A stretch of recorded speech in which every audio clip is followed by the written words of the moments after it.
Right, so this talk is called Cosmic Dawn and Destiny. And so we're going to be talking about the Big Bang again, and we're also going to be talking about the potential end of the universe. So we're looking at the beginnings and the endings and what we can know about them and how we know about it and what we might not know about some of these features. And there's some bang up to date information right at the end, which we'll get to. So let's get going. The first thing that this talk really is fundamentally based on is the idea that mass bends space, and that as Einstein showed, gravity bends space, but really gravity is the effect of bent space. So we have a satellite orbiting around the Earth, and from the satellite's point of view, it's traveling in the shortest straight line it can. It's just that it's traveling in space that has been curved by the Earth. And Einstein produced this theory and had to teach himself a whole lot of new mathematics about how to do equations on curved surfaces, and came out in the end with an equation which is terrifyingly complicated to do anything with, but actually here it is. And in its overall global form, this is Einstein's equation of general relativity. Now there's some characters and some mumbo jumbo in there, but let's explain what's going on. So where it says GAB, or alpha beta, that is a value that represents the curvature of space-time. It's like a way of defining the shape, and it's actually a 4x4 grid of numbers, and each number tells you something about how the dimensions of space and time, so it's 3 dimensions of space and 1 of time, so it's a 4x4 grid, and each entry in that grid tells you the effect and the amount of curvature that's going on between one dimension and another in pairs. And then the same thing is happening on the right hand side, where it's got T alpha beta. That's another of these 4x4 grids that represents the distribution of mass and energy in space. And so you can represent where things are and how fast they're moving and how much energy they've got in the various of the 16 cells in this grid, okay? But you don't need to worry about that, all that detail. And actually the bit in the middle there equals an 8 pi g over c to the power 4 is also very simple. 8, just a number, pi, that number that turns up in anything to do with circles, g, straight from Newton, from his formula for gravity, and c, the speed of light, which is of course very fundamental to everything to do with relativity, because it's the only thing that's always constant. So c is a constant, it's the maximum velocity of the speed of light.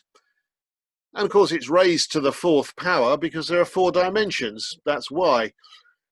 So very, very easy. And what it's really telling us is that the curvature of space-time, the g, is equal to and determined by the distribution of energy, and vice versa. Now, actually, we can immediately solve this. Let's have an empty universe. In an empty universe, there's no mass or any energy. So T alpha beta is a whole load of zeros. And so 0 times the constants gives us G alpha beta on the left must also be 0. So if you have an empty universe, there's no curvature. There you go. We've solved Einstein's general theory of relativity equations, and wasn't that easy? Very unpainful. But there's a problem, because if you put any other number other than 0 for the amount of matter or energy in T on the right there, then it predicts that the curvature of the universe will be positive and inwards, and the whole universe will collapse. So an empty universe is fine, it'll sit there doing nothing, but as soon as you have a non-empty universe, it's going to fall in on itself, and that falling in on itself is gravity. Okay, so there you go, we've solved that as well, really. That G on the right is indeed the strength of gravity, the amount of curvature, it's the same thing. Well, actually, there is another case. I said that T was the distribution of mass and energy. What if we start off with everything, all the matter, flying apart, so that it's got mass and it's got lots of energy, and that energy is all directed outwards? Well, you can do that and have the equation balance, so that an expanding universe flying apart is perfectly okay, and you will get the contribution from mass on the T side, and the energy on T side can cancel out, and you can still end up with 0, and therefore a nice flat piece of space, and that will allow the universe to expand forever.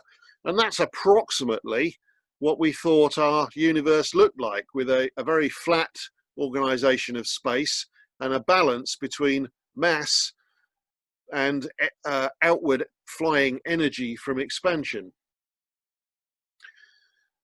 And so if you think about that, though, if there is an expanding universe, then you have to think, well, where did it come from? And you run the film backwards. If it's expanding, it must have been smaller in the past.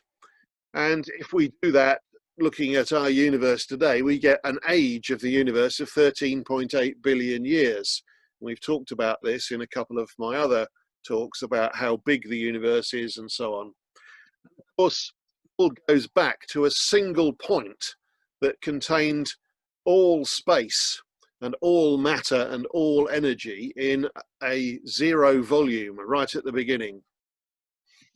And this was first suggested by this chap, Georges Lemaitre, who was a professor of physics and a priest, and he derived Hubble's law of expansion by looking at just the logic that we've been considering so far from those equations, saying that the only non-empty stable case was actually an expanding universe, and therefore predicting that that's what we would find, given that we find the universe is not empty. And of course, I've said this in the talk about the Big Bang as well. This is Fred Hoyle going on the radio and actually coining the term Big Bang for the first time, and saying that he didn't think very much of the idea, because he had his own theory about the way that the universe was, and that it didn't start 13.8 billion years ago in this hot, dense state.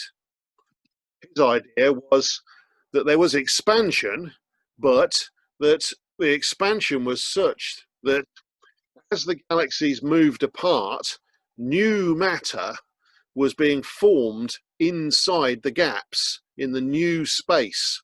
And so an exactly equivalent picture would result. You would have the same distribution of galaxies a billion years ago as you do now, and the same distribution a billion years from now, with new ones filling in the spaces between them. And this filling in the gaps idea would mean that the universe could be infinitely old, and therefore you could avoid the problem of what happened right at the beginning. But if it was infinitely old, it would always have looked roughly as it does now, with the same distribution of matter. And we talked about that in the talk about how big is the universe. So Einstein actually then decided, based on all of this, that he needed to make his equations more flexible. And he added an extra term. You can see it on the right there. He's added in minus lambda, this magic number, the Greek letter lambda, which he called the cosmological constant.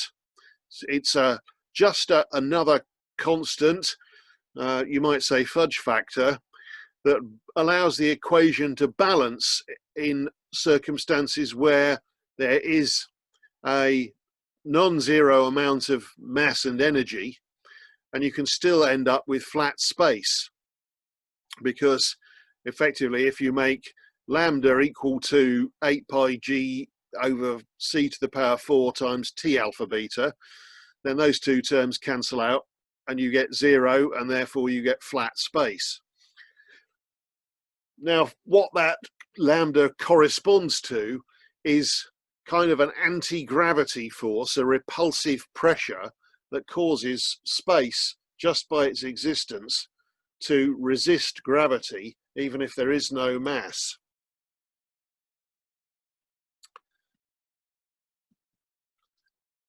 But there's problems with this. For the universe to be stable in the long run, as was being expected by many people, the value of the constant has to be just right. It has to be just so that lambda and the other terms on the right hand side there, the 8 pi g over c to the 4 t alpha beta, have to cancel out exactly. And of course, even if they do that, the slightest nudge to the distribution of mass energy in the universe inside T alpha beta would push it out of balance. And so the flapping of a butterfly's wings would be enough to cause a runaway collapse or a runaway expansion of the universe. And clearly that's silly.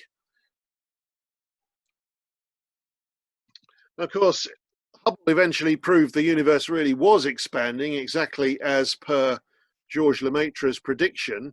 He saw that the galaxies were all getting to move away from us, and they were moving away from us faster and faster the further into the distance they were. And so actually that means you don't need to have a pure steady state, and you can have this expansion and the gradual thinning out of the matter in the universe as time goes on, and therefore you don't need this cosmological constant. And Einstein actually described it as his greatest blunder, introducing it. Of course, the expansion of the universe and the idea of the Big Bang was then backed up by these two guys, Penzias and Wilson, with their horn antenna, when they discovered the microwave radiation coming from all over the sky, called the cosmic microwave background, which is the afterglow from a hot early universe. And it was hot. It was probably about 4,000 degrees when the radiation was emitted, but it's cooled down, and being cooled by the expansion has stretched the wavelength of the radiation, making it cooler and cooler, because long wave radiation is much cooler than highly energetic shortwave radiation. And so it's now 2.7 degrees rather than the same temperature as the surface of a star. So it's good evidence that the universe expanded from a hotter state. And of course we have this photograph, the Hubble Deep Field, which shows what the sky in an apparently empty patch near Cygnus, just off the side of the Milky Way, looks like if you use the Hubble Space Telescope for a whole month to photograph it. And you see galaxy after galaxy after galaxy. In fact, apart from one star down at the bottom, we see mostly galaxies, and they get fainter and fainter and redder the further out you look. And as you're looking at things that are further away, you are of course looking back in time because you're looking using the light, which takes time to travel through space, and it's quite fast, 300,000 kilometers per second, but nevertheless, the distances we're talking about, some of the galaxies in this picture, the light took 12 billion years to arrive at the camera. But beyond 12 billion years of look-back time, we see nothing in the optical. We see darkness. And that's not because the telescope wasn't sensitive enough. It is because that was before there were any galaxies. And so it's called the cosmic dark age, before the first stars even. And it's between the Big Bang at 13.8 billion and around 12 billion when the first stars lit up, once they gradually pulled themselves together again after gravity had done its work. And so I'm afraid that we can say about Fred Hoyle that he was wrong, because the old universe that we're looking at way back at the dawn of time there does not look like the current universe. So that steady state theory is definitely wrong, and shown to be so by that one picture.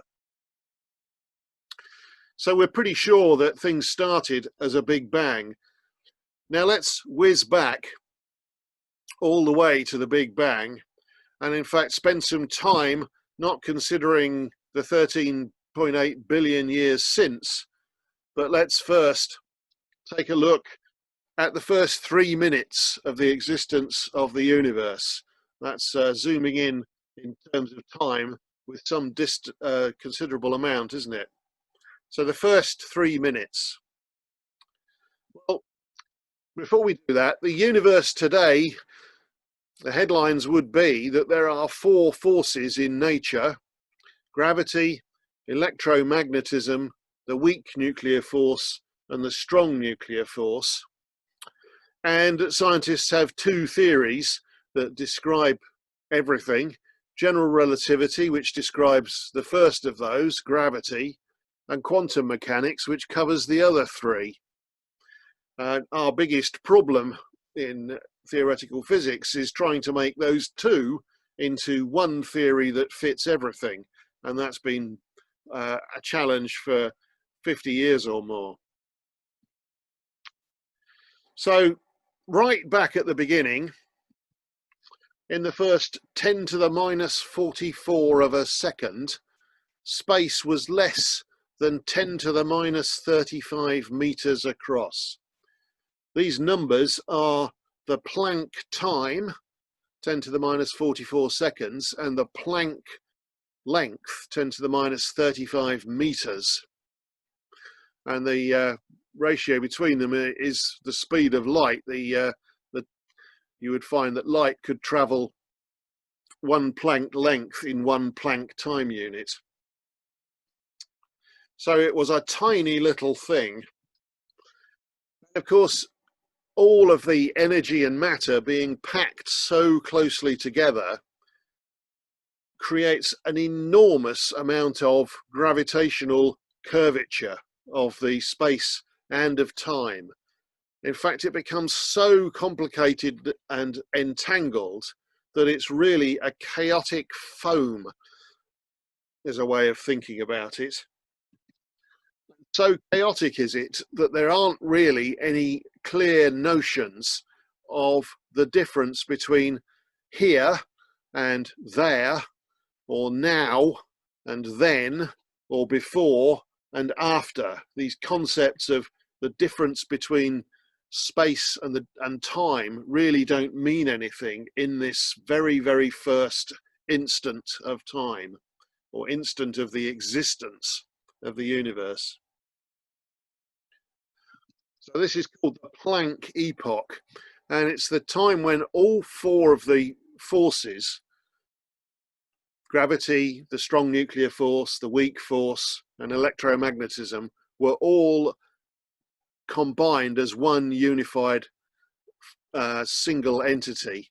And the whole universe is a gravitational singularity, essentially a massive, highly energetic quantum black hole. Now, we can say all of this, we can't do the maths because our equations blow up in our face at this level. So this is a strong hypothesis rather than what you might call a solid theory. So what happened next? Well, for some unknown reason, expansion kicks in, and this is really the Big Bang starting. And if you want to know what caused the Big Bang, then unfortunately you probably need a philosopher or a priest to answer the question rather than a scientist at this point, because we have no idea. What we do believe, though, is that the expansion kicked in and gravity emerged because space-time emerged from the chaos. The other three forces remained unified, and the universe was just a soup of energy with a temperature of 10 to the power 32 degrees Kelvin. So hot that everything was flying around, and there was so much energy that no particle was able to condense at this temperature. It would be destroyed by an interaction as soon as it did. And so around 10 to the minus 37 of a second after the Big Bang, so that's quite a few Planck times later, if you work it out, we've gone from 10 to the minus 44 to 10 to the minus 37. That's an increase in time of a factor of 10 million. And the expansion has cooled the universe down to a temperature of only 10 to the power 28 degrees Kelvin.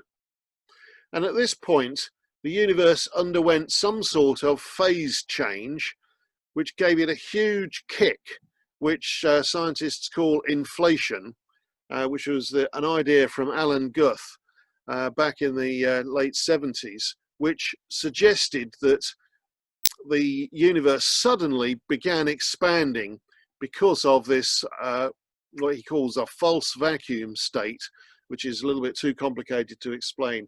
But it's something changed and caused this inflation to kick off. And then 10 times further into the universe, at 10 to the minus 36 of a second, the temperature dropped enough with the expansion that the strong nuclear force was able to separate away from the electromagnetic and weak forces, leaving those two combined. And that's another example of these phase changes that gives the universe a further push in expansion. You can think of a phase change as what happens when you boil your kettle. You make the water turn into steam, water vapor. It's changing phase from the liquid phase to the gas phase. And you have to put energy in that case. But if you stick your hand over the top of the kettle while this is happening, and I wouldn't recommend you try it, you'll burn your hand on the steam, because the steam will recondense.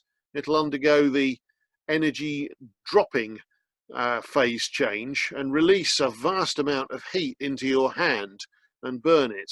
And it's these downward dropping phase changes in the early universe that we're talking about. So it's as if the universe was condensing from a more volatile to a less volatile state. So a word about inflation and why we think it was there. We think it increased the size of the universe at an enormous rate in this very short time period between 10 to the minus 37 and 10 to the minus 32 seconds. It increased the extent of the universe by a factor of 10 to the power 26, an absolutely enormous number. And we believe that because of the cosmic microwave background radiation that we observe being so nearly perfectly smooth. The idea is that in the inflation, expanding the universe by such an enormous amount, effectively ironed out all the quantum ripples that there would have been, that would have existed on quite small size scales to exist over much larger size scales, and therefore appear nearly flat, much as the ant on the balloon here. As the balloon begins to be inflated, the ant can see the curvature of the surface of the balloon. But if you blew the balloon up to the size of the universe, then the ant can't see that the surface is in fact curved. It looks flat to it. It's the same idea. And again, the temperature is always dropping as the universe expands, so we're now down to 10 to the 22 kelvins. Now, there is an issue that's associated with this, and why we believe that inflation solves it. And that is that, again, the cosmic microwave background radiation has the same temperature all over the sky. And it's as if somehow it all got together and agreed what temperature it was going to be at. Now, normally, heat flows from hot regions to cold regions and equalizes the temperature. But it can only do that at a speed at absolute maximum if it's being carried by radiation at the speed of light. That's the maximum rate at which heat can flow from one hot part of the universe to a cold part. And so hot regions and cold regions that were too far apart would not be able to reach an equilibrium and end up at the same temperature. And the way that inflation solves this is saying, yes, but they were all able to spend long enough together when the universe was very, very tiny to get into equilibrium, and then inflation carried the regions apart so that they were made to be all the same temperature when they were very close together, and then carried outside of the range of a speed of light-based temperature equivalence building process. I hope that's clear. So that's really why we believe in inflation. So I'm going to skip forwards to 10 to the minus 12 to 10 to the minus 6 seconds. And these time units actually have names. They're a picosecond for 10 to the minus 12, and 10 to the minus 9 is a microsecond. And microseconds are starting to get into almost a sensibly short period of time that we worry about. It's the same sort of time as one clock tick of the chip in your mobile phone, 1 microsecond. So these are things we deal with every day these days. But during this period, the weak force and the electromagnetic force is decoupled from each other. They're coupled when the temperature is very, very high, but as the temperature falls and things start moving around more slowly, you start to be able to see another of these phase changes, and the forces become distinguishable.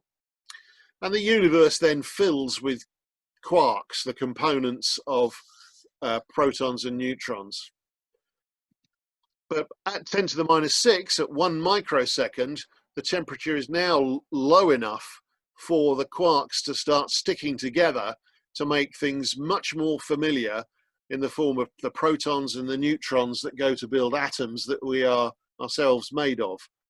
And so the universe from 1 microsecond onwards is much more familiar to us than the rather peculiar states from earlier epochs.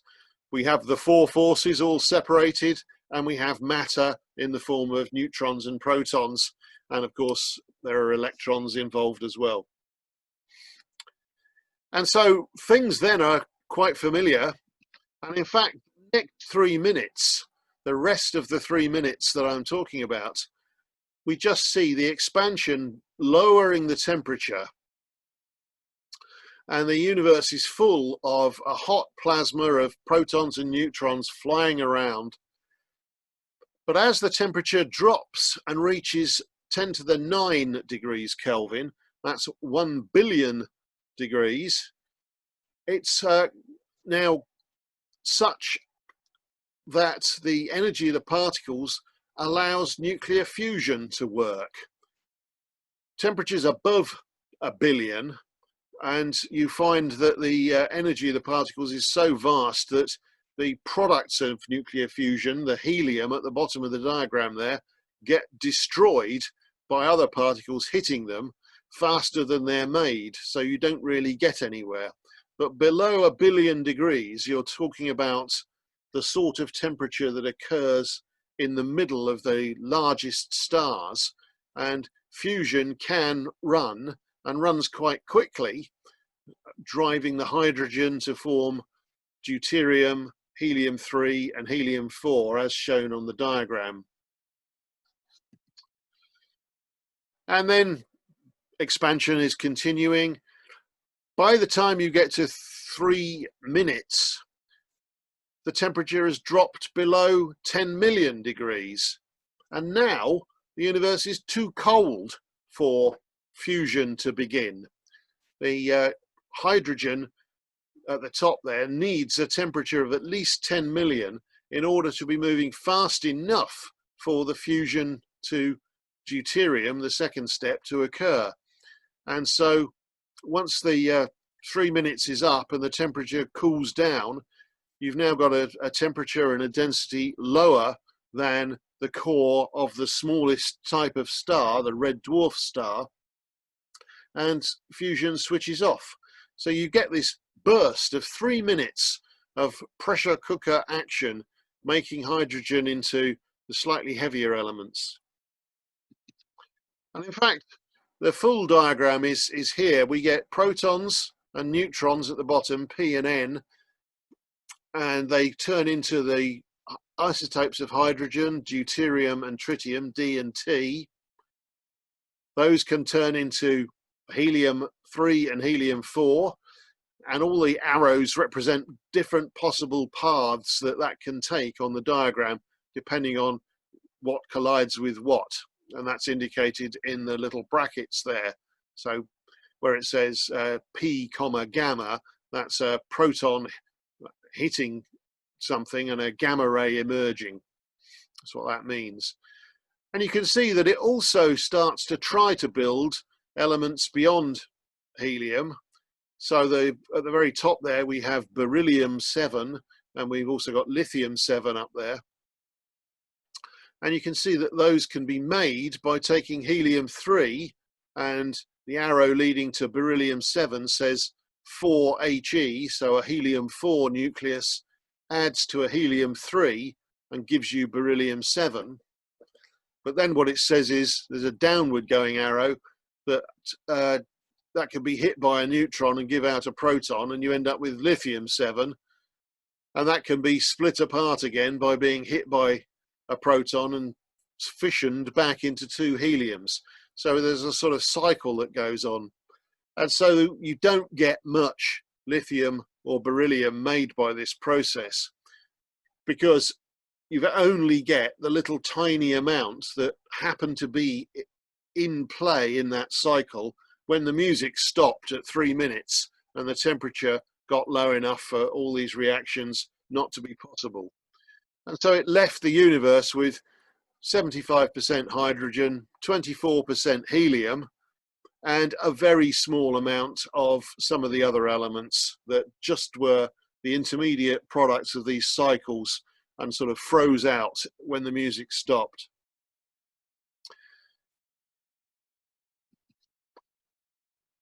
So now we move on in rather a big jump to 378,000 years after the Big Bang.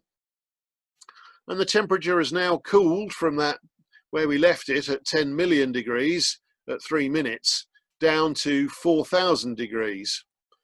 And we have a universe made of 75% hydrogen, 24% helium, and a little bit of everything else, remember. But it's still at a temperature above which the electrons can't stick to the atoms. The energy pervading the universe is still too high. It's above the ionization energy. And so the nuclei and the electrons are whizzing around as a soup. But at 4,000 degrees, the electrons suddenly start to stick. they can be captured to form neutral hydrogen atoms and indeed neutral helium as well. And there's a fundamental difference between a soup of ionized nuclei and electrons called a plasma and the neutral atoms forming a gas, and that is that the gas is transparent and the plasma won't let light flow through it because the light keeps hitting all these charged particles and getting scattered. And so suddenly the whole universe turns transparent, and the light released flows out through every aspect of the universe in a straight line. And when we look back with our telescopes, in fact with our radio telescopes, we see this as the cosmic microwave background radiation pervading every direction and coming from that last moment when the universe was as hot as the outside layers of a star. When we look at the cosmic microwave background in detail, we see actually different frequencies coming out with different intensities, and it's shown in this chart here, and it has this characteristic shape, this slightly skewed distribution with a nice smooth curve. And the little red crosses are those measured by the Cosmic Microwave Background Explorer satellite, so those are the measured data, and the green line is the theory that says what a pure black body with no particular preference for any particular elements or anything would look like, and so is what a plasma would give off. And it's a perfect fit, as you can see. And the peak at the top there is what we use to tell us the equivalent temperature, because that peak changes if you make a plasma glow at different temperatures. The shape of the curve stays the same, but the position of the peak just moves to higher and higher energies as you increase the temperature. And so we know that the cosmic microwave background has this temperature 2.725 degrees above absolute zero. Now, I said it was emitted as a temperature of 4,000 degrees, and what's happened to it is that as the light has been traveling through space, which is expanding, the wavelength of that deep reddy orange colored light corresponding to 4,000 degrees has been stretched. The waves are all pulled to be longer wavelengths, down from red into the infrared, and then through radio and microwave wavelengths down by a factor of 2,000 or so, which is what gives us that temperature of 2.7 degrees now. So we're pretty sure that the Big Bang happened and that all of that fits together. It's very strong evidence. And we can characterize the Big Bang really rather well in terms of how much heat and energy there was. So we should be able to work out what's going to happen next. And we should be able to extrapolate. Now, this graph here is showing various possible scenarios. We've got time going along the bottom from the very beginning of the universe, whenever that was, off to the future. And the vertical line is us now in the present. And you can see we've plotted various possible different colored curves. Let's look at the orange one first. If the universe had not got enough mass to have, if the universe had plenty of mass and not got enough oomph, not enough energy when it was formed to overwhelm gravity, then the gravity will slow it down, and so it will start at the bottom and move upwards in size. The vertical axis is the size of the universe until it reached the present day, but gradually be slowing down in its expansion. And then if there's enough mass to mean that gravity will eventually win and that the universe doesn't essentially have escape velocity, then the curve will tip over and go back down to some future big crunch when the universe would presumably fall all back together again.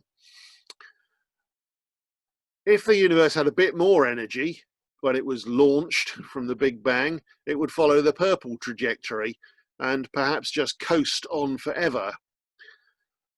But if it had a cosmological constant, that lambda parameter in Einstein's theory, such that it had this repulsive anti-gravity force from empty space, then it's likely it would follow one of these other green and yellow lines.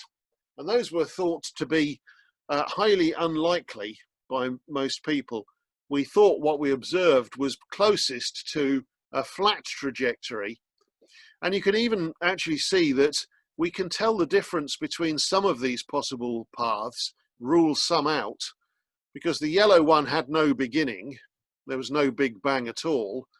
Likewise, the green one was more of a static, coasting, Fred Hoyle type steady state in the first place.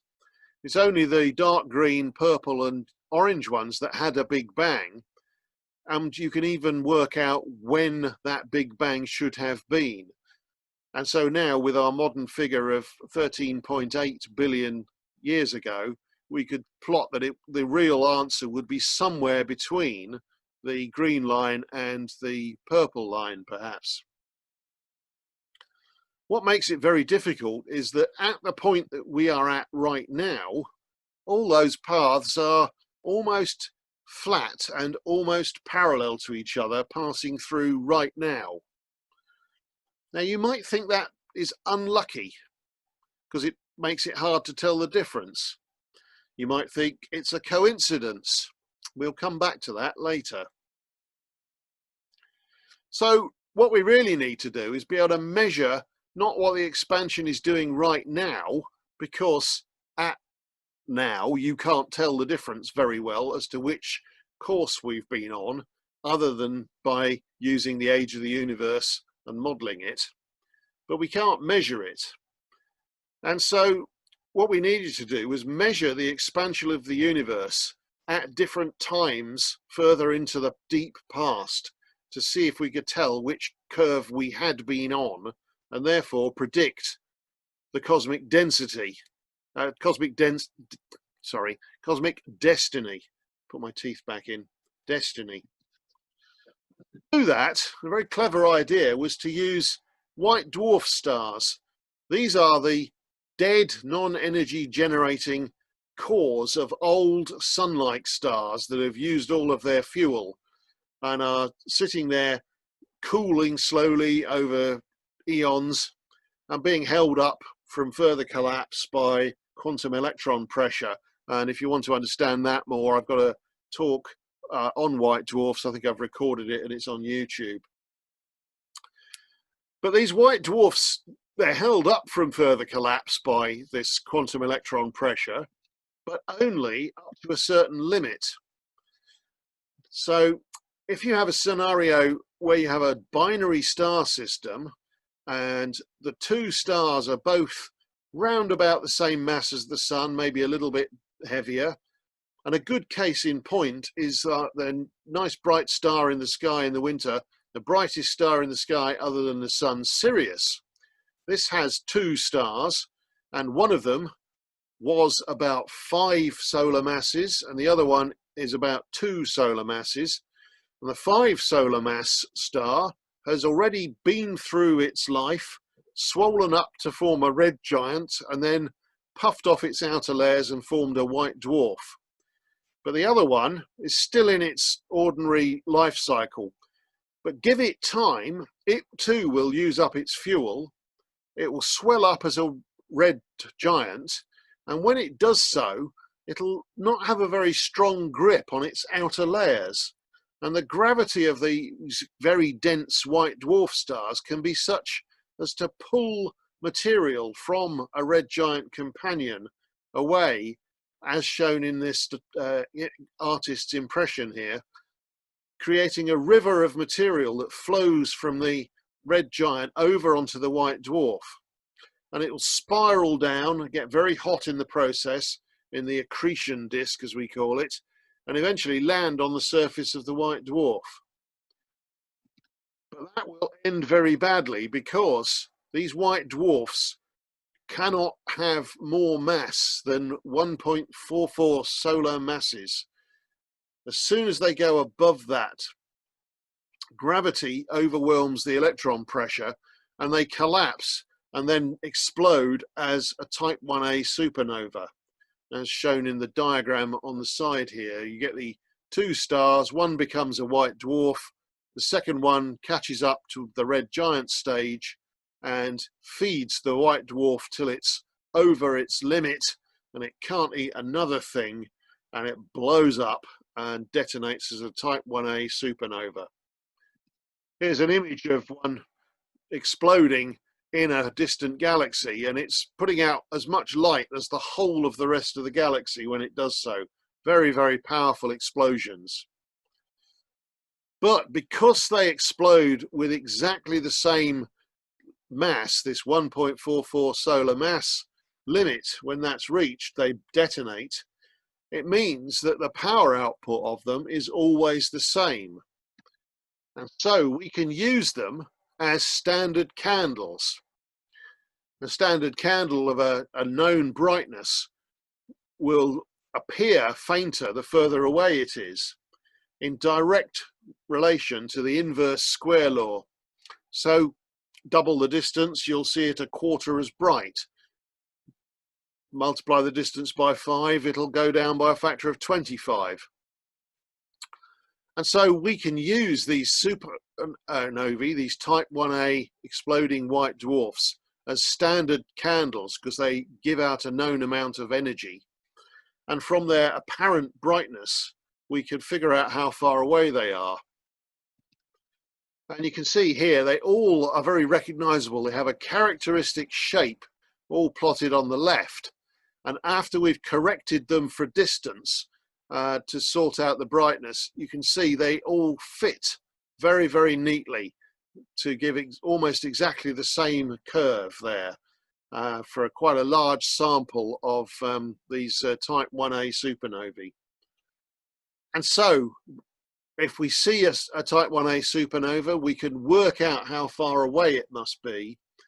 And we can also look at the host galaxy and measure the overall distance to the host galaxy by its redshift, see how much the light has been stretched by the expansion of the universe. And those two figures combine to allow us to tell the difference between which of these curves we're on, because we can look at some very distant type 1a supernovae. Fortunately, they're very bright, so we can see them a long way across the universe. And so it gives us an excellent probe to look at how the universe has been expanding. And this experiment was done and published just at the turn of this century. And this was the data.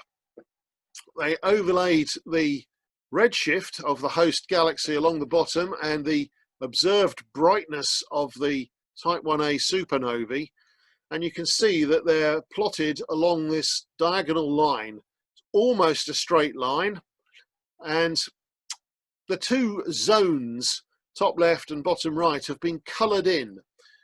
Blue background means accelerating universe. Pink means decelerating, possibly heading towards a big crunch at some point. If it's below that red line, the critical density, it will go to being a big crunch. So there's a little bit of the pink zone that means it's slowing, but it's never going to come to a complete halt. And then anywhere in the blue, and it's accelerating and getting faster and faster and going to fly apart ever more quickly. So the dark line going along is the best fit through all those points, and it's in the blue zone, which means the universe was accelerating and going to rip itself apart in the future. And no one was expecting that as the answer. It's the case on the right. The case on the left sees a universe go from a big bang to a big crunch. The next one along is the critical universe, where it just never quite slows down. And then the one on the right there is the accelerating universe, when it suddenly seems to take off and go ever faster. And this was resulted in a Nobel Prize, this discovery. And the explanation given is dark energy, some mystery repulsive anti-gravity force that must exist in the universe that will drive the universe to get ever faster in its expansion. When they estimated how much of this dark energy forcing the universe apart there might be, it's a staggering amount. It works out at 68.3% of the energy budget of the universe is dark energy. The rest is physical matter, mass, but of the rest of it, only the orange sector is the stuff that we are made of and that everything we can see is made of. The other 26.8% is this other weird stuff called dark matter. And I have a talk about that. Again, there's a video on YouTube called From the Pendulum to Dark Matter if you want an explanation of dark matter. We're going to ignore that for now. But you can see that dark energy is by far the dominant form of energy in the whole universe. And so this was a shock and a huge surprise to everyone. But the real question is, what is it? What is this dark energy? And to try and understand that, we have to have a little look at a little bit of quantum mechanic weirdness. And this is the fact that empty space is never really empty. Empty space seethes with short-lived pairs of particles and antimatter particles. They borrow energy from space-time, pop into existence, and then re-annihilate again and pay back the energy that they borrowed from space-time. So the question is, could this be the energy of empty space? Could this be the explanation for dark energy? Well, if it sounds pretty weird, this quantum vacuum effect is real. It's been measured as the Casimir Effect, and an experiment predicted in 1948, and the experiment's been done. If you hang two metal plates in a vacuum, you get a pressure between them caused by this vacuum energy, the energy of empty space being different between the plates to the amount outside of the plates, for weird and complicated reasons to do with what wavelengths of radiation can fit between the plates neatly. But it's a real effect, and it's been measured, and we have to take it into account in some everyday physics as well these days. So this was, as I say, predicted, and could be, well, if you're looking for something that causes an outward pressure on empty space, this could be a candidate. But when we calculate the amount of vacuum energy and try and make it fit with dark energy, because it all sounds fine until you do the maths, what we found was that the pressure from vacuum point energy came out to be too large to account for dark energy by a factor of 10 with 120 zeros after it. And that's been described as the worst estimate ever in the history of all science. And I think it's an example of where quantum mechanics and general relativity don't like each other very much. So it might still be the explanation, it's just that we might not be getting our maths correct for this one. So how much dark energy is there? I said it was 68% of the total energy budget of the universe. Well, we know from the measurements of the expansion that it's about the equivalent, if you talk about it in terms of mass, you can convert energy to mass via E equals mc squared, that famous equation. And roughly it's the same as having 10 to the minus 27 kilograms per cubic meter. And the mass of a proton is about 1.67 times 10 to the minus 27 kilograms. So it's about the same as having one proton in every cubic meter of the universe.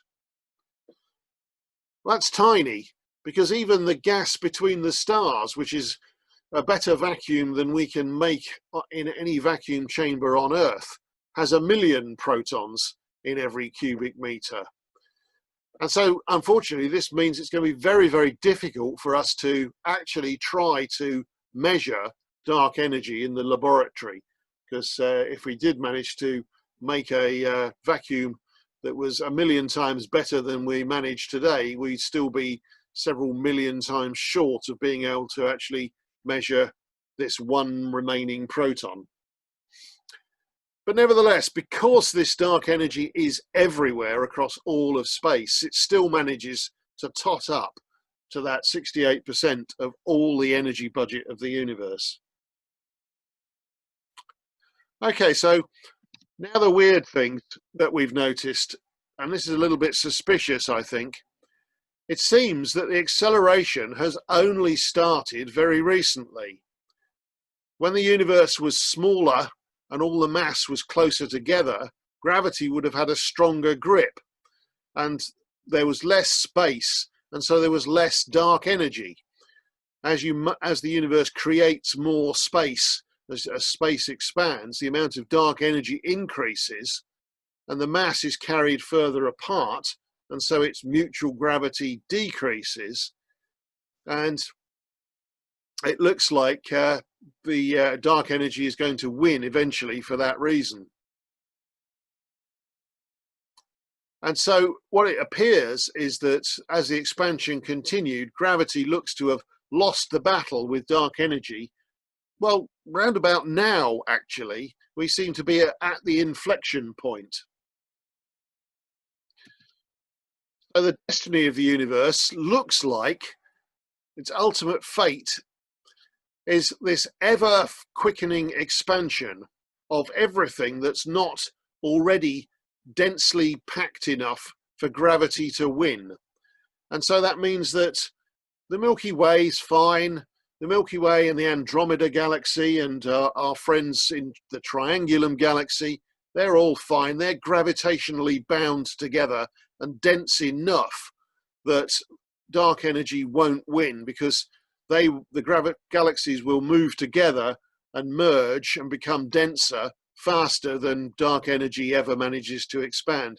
But the rest of the universe will disappear ever more quickly outside our visible horizon, beyond the point where light can travel from it to us and be carried away from us faster than the speed of light. So sadly, all of everything that's outside our local group of galaxies is destined to disappear, according to this. But worse still, if you run things further forward, the big rip will occur. Dark energy will eventually become so enormous that it will unbind the galaxy, unbind all the stars from the galaxy, and the Milky Way will fall apart, and they'll all then disappear from each other. And then it will unbind the planets from the sun, and then eventually it'll unbind the electrons from the atoms and tear absolutely everything apart. And this is called the Big Rip. It's one possible destiny of the whole of the cosmos, to be torn apart.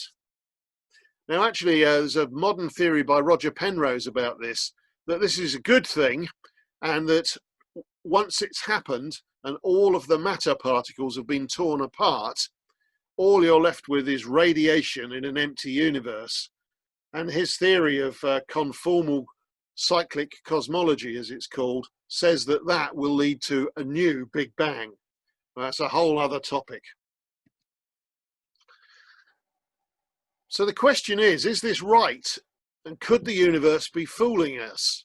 Well, since the announcement of the Nobel Prize and the theory of dark energy, one or two things have started to crop up. A supernova study discovered this particular one here, SNLS 03D3BB, in a galaxy far, far away, 4 billion light years away, and it appeared to go bang with too much mass, 2 solar masses, more than the 1.44 of the Chandrasekhar limit. Well, perhaps that particular one isn't a super Chandrasekhar event that's breaking the rules, because perhaps it was 2 white dwarfs colliding with each other, each starting with less than the Chandrasekhar limit, but combining to produce one that was too much. Well, that's okay, but then there was this one in 2009. And here, the light curve marked at the top there with the little blob all on its own on the diagram, the little black dot, doesn't fit with the light curve of a typical Chandrasekhar event, a typical type 1a supernova. It appears that it was way too bright. And the latest news, as of December 2019, Cornell University produced a paper about events like that, showing that some supernovae, some type 1a supernovae, vary, and the properties of them depend on certain properties of the host galaxy. And in particular, they depend on what they call the metallicity of the original star that went in to form the white dwarf.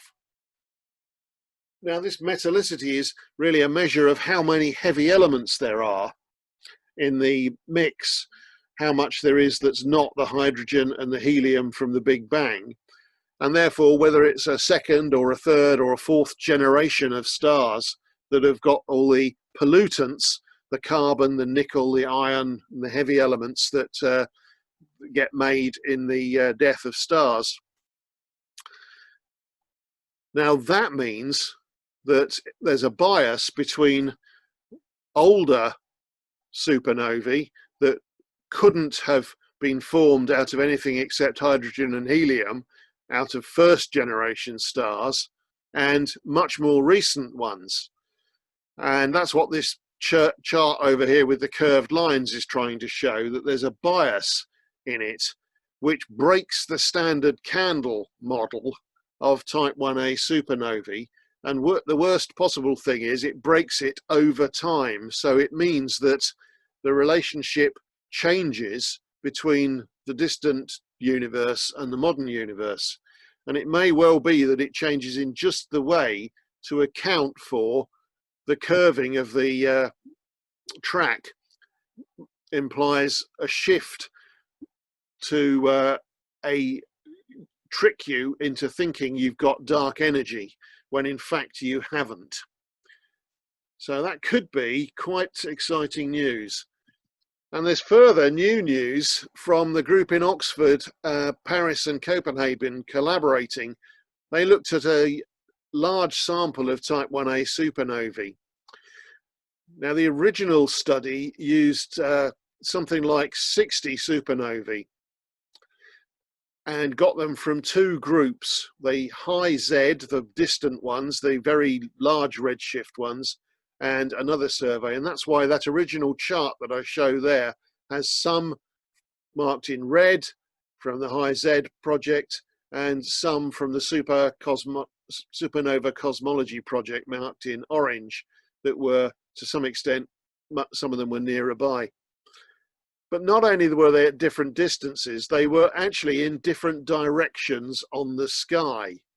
And the new study has looked at 740 of these exploding white dwarfs and shown that when you look at it, the perceived dark energy acceleration is aligned in one direction. And if you look at right angles to that direction, at the supernovae that are off that axis, you don't see the acceleration effect at all. and that dark energy alignment, that acceleration vector that's shown in blue on the top chart, marked on top of the smoothed cosmic microwave background radiation, appears to point in a direction where there's an asymmetry and where the solar system is moving in that direction anyway. And that gives that red-blue Doppler shift to the cosmic microwaves. So it could be that the entire dark energy measurement was an artifact of the fact that the supernovae they were looking at just happened to be aligned fore and aft relative to our direction of motion. And so the universe could be confusing us. And there's another third way in which it could be confusing us if our region of space, our local group of galaxies, is a bit light and a bit underdense, and that could distort our view. And yet another idea has come up, which maybe is that the universe is actually ringing like a bell in its expansion and oscillating. Now that's based on trying to extrapolate the data perhaps a little bit too far. But overall, I am becoming very suspicious that this dark energy might not be quite as solid a piece of science as maybe the Nobel Committee thought it was. And well, I don't think they asked for the Nobel Prizes back, but we just got to wait and see. Let's see how this latest round of evidence pans out. So I think the answer to what is the destiny of the universe is, frankly, we just don't know at this point. So